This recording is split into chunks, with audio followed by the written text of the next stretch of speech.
हमने उनको लगातार 4 दिन से याद दिलाया कि अगर आपने कमिटमेंट किया है, अगर आपने लोगों को ये एश्योर किया है और ये हकीकत भी है, प्राइम मिनिस्टर आप हो, कॉल आपने लेनी है, तो ऐसे में जब अब डिलिमिटेशन भी हुआ, इलेक्शन भी हुआ, मैंडेट क्लियर होके राजभवन में हमने रिटर्न डाल दिया।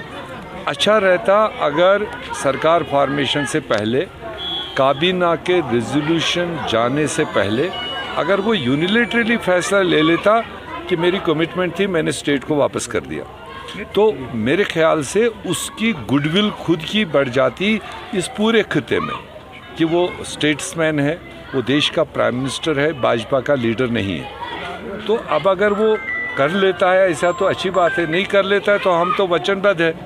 हमने जनता से वादा किया है कि हम वहाँ हाउस बैठेंगे, काबीना बैठेगी, हम अपनी जद्दोजहद शुरू करेंगे। हमेशा वोट कपरन देशों को लेकर दिए है, तो इस देखिए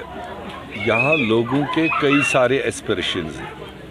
खासकर जो पिछले 10 सालों से 2014 से 24 तक डेवलपमेंट की ट्रेन रुक गई। ये खाली एक रोड की बात नहीं है, ये गांव-गांव में जो मसाइल हैं, जिस तरह से हमने 10 साल धीरे धीरे उनके मसले हल करने का सिलसिला लिया था और 2014 के बाद वो रेल ठप गई,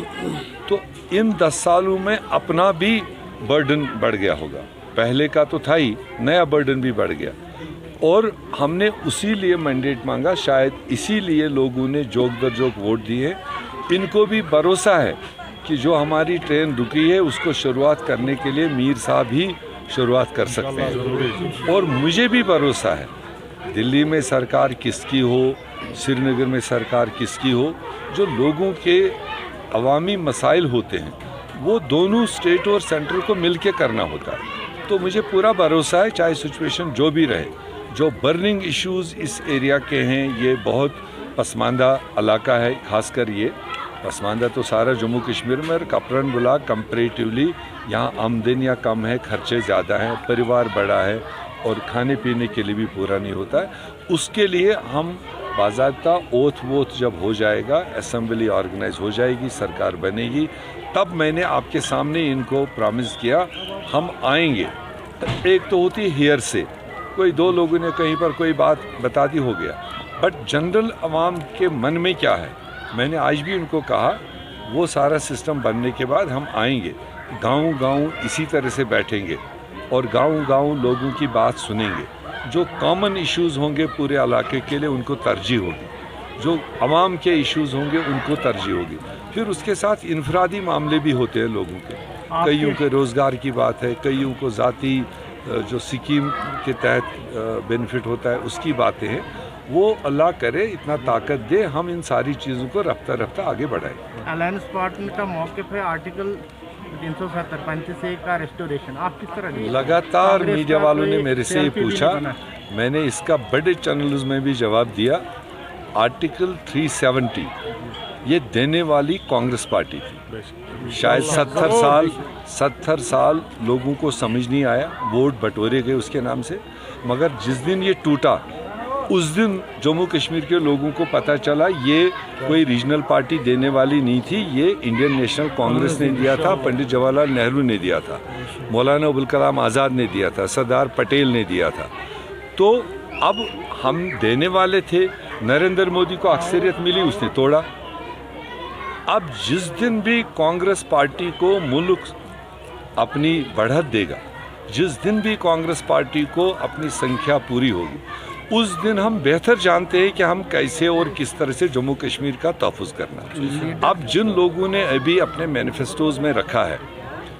आप मुझे बताओ वो पार्टियां कब हिंदुस्तान के पार्लियामेंट में 272 मेंबर लेकर जाएंगे? तो ये तो कॉमन सेंस की बात है। जब उनसे भी पूछा गया तो उन्होंने भी कहा हमने ज़रूर कहा 370 की वापसी, मगर किसी के बलबोते,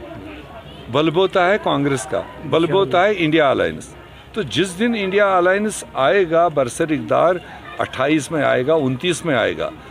हमें पता है हमें जम्मू कश्मीर के लिए नए तरीके से कैसे तहफ़्फ़ुज़ क्रिएट करने हैं, वरना 370 भी मतलब कांग्रेस ने ही डिज़ाइन किया था, वो कोई कलिमा तो था नहीं, वो तो हिंदुस्तानी आइन का एक मद था,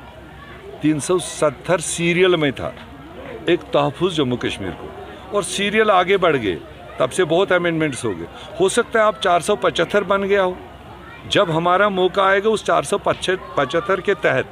हमने इस बॉर्डर स्टेट को कैसे तहफ़्फ़ुज़ देना, यहाँ के पसमानदगान को कैसे तहफ़्फ़ुज़ देना, जब हमारी मेजॉरिटी आएगी उस वक्त हम जम्मू कश्मीर के लोगों से बात करके, यहाँ के नौजवानों से बात करके हम अगला कदम देखिए, उठाएंगे। मैं सबसे पहले ऊपर वाले का शुक्रिया करता हूँ,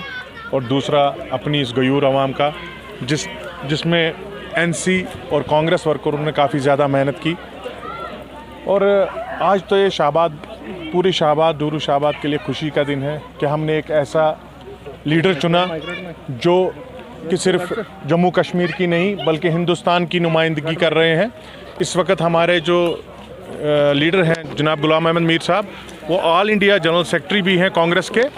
तो इसलिए मैं कहना चाहता हूं कि ये जिम्मेवारी जो लोगों ने मीर साहब के कंधे पर डाली है वो बखूबी इसे निभाएंगे,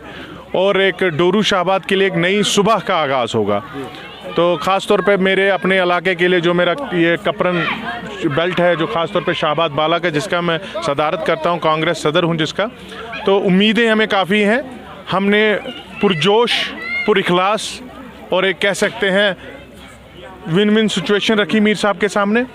आपने देखा 64% मीर साहब को हमने दी, सपोर्ट दी, वोट एंड सपोर्ट ही नहीं बल्कि हम उनके साथ कंधा पे कंधा चलाते रहे। तो ना ही ये मुहिम को हमने उस पार लगाया, बल्कि हमें उम्मीद है कि आने वाली काबीना में मीर साहब को एक बेहतरीन दर्जा मिलेगा, तो ताकि हमारे जो यहाँ के इलाके हैं उनके मसाइल हैं वो हम पूरे कर सकें।